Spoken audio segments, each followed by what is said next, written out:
Ég ætla að kynna fyrir ykkur forrit sem heitir Handbrake eða handbremsa og ég nota það fyrst og fremst til þess að þjappa myndskrám og gera það minni þannig að sé auðveldar að senda þar á milli.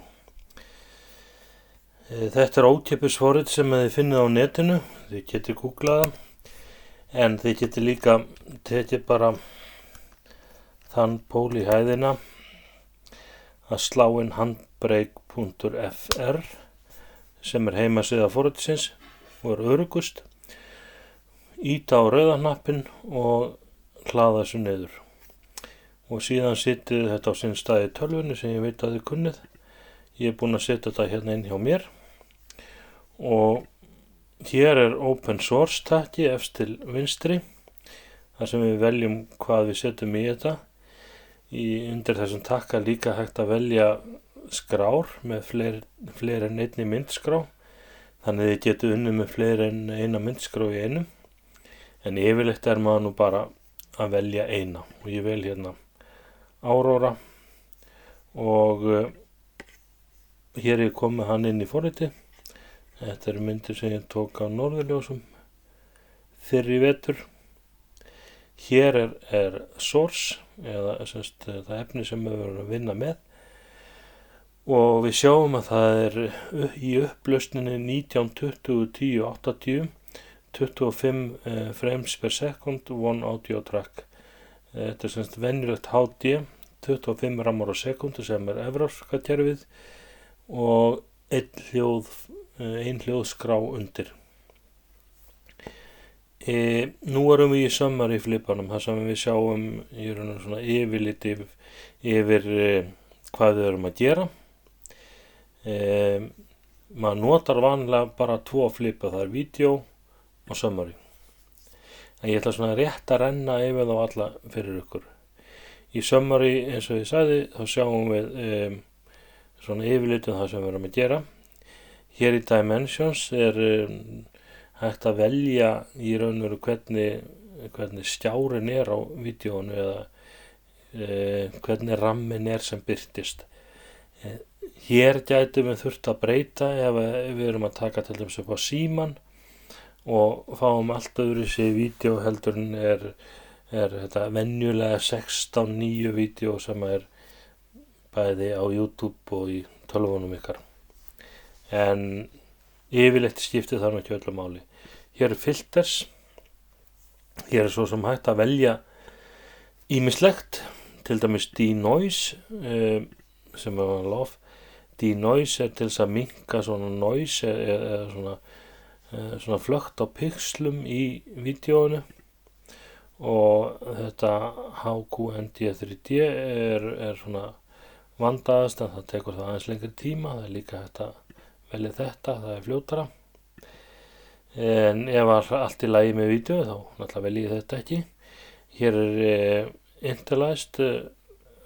Interlaced stendur fyrir efni sem er merkt í staðin fyrir P. Þið sjá að þetta er hérna 1080p í staðin fyrir sem var Interlaced. Interlaced er fyrir sjónvarp en við skulum svo sem ekki eyða miklum tími í það. Það skiptir ekki máli fyrir ykkur. Hér er vídeóið og hér er það sem skiptir mestu máli. Hér getum við valið hversu mikil gæði við viljum fá í vídeóið og hversu mikið við viljum þjappa því. Það er auðvelt að nota þessa stiku. Það er bara því hærri tala, því lægri gæði, því lægri tala, því hærri gæði. En munið það er svona í kringum 20, 21, 22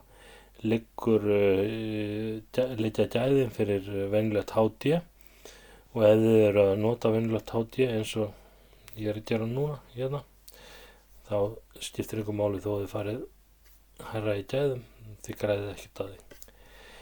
Hér er í raun og veru hægt að nota aðra stillingu sem er bitrate eða kilobæt á sekundu. Hér er stilt á 3000 kilobæt á sekundu sem er svona, til dæmis ef við erum með fæl sem er tekin upp í 30.000 kilobætum á sekundu, Ég ýmist að taka upp í venjulega háti 30.000 kilobæti á sekundu eða 50.000 og ég geri það til þess að geta unnið með efnið og gert það flottara og síðan þjappaði ég aftur. Þannig að sko, hér var ég að fá til dæmis minnkun, tífalda minnkun ef ég var að taka upp 30.000 kilobæti. En 3.000 er svona broadcast safe, ég myndi kannski hafa þetta 3.500.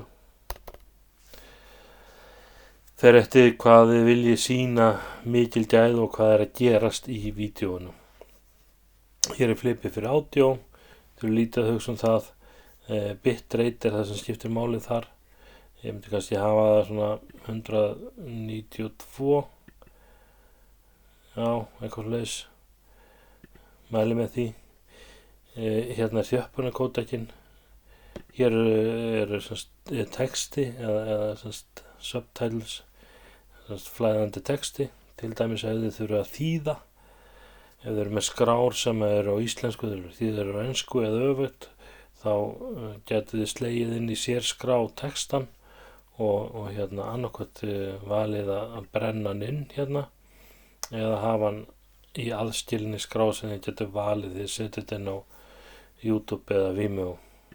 Hérna er kaflaskipting, þið eru lítið að hugsa það, en segjum að þið verið að taka upp ráðstefnu þar sem verið 5 fyrirlesarar og þið vildi skipta þessu niður í kafla, þið eru bara með einn fæl sem að tekur alla fyrirlestarana, þá gætið þið merkt innpunkt þar sem að einn fyrirlesari byrjar og útpunkt þar sem að hann hættir og svo innpunkt þar sem að næsti byrjar og svo framvegis. Nú, hér erum við komið með þetta. Hérna niður til hægri þá veljum við hvar við viljum fá vídeóið. Ég geti setta til dæmis í documents og ég geti valið Sólveigu sem er bara folder fyrir þetta námskeið og þá fer hann þar, skottafilm, documents, Sólveig seta og hérna get ég líka breytt nafninu á fælnum ef ég vill, að ég vil það ekki og svo bara íti ég hérna á start og þá fer þetta í gang og þá er ég bæði að þjappa þessu og breytum format. Og svo þegar ég er búinn að þjappa þessu þá get ég sótt þetta hérna inn í möppuna þar sem ég merkti það.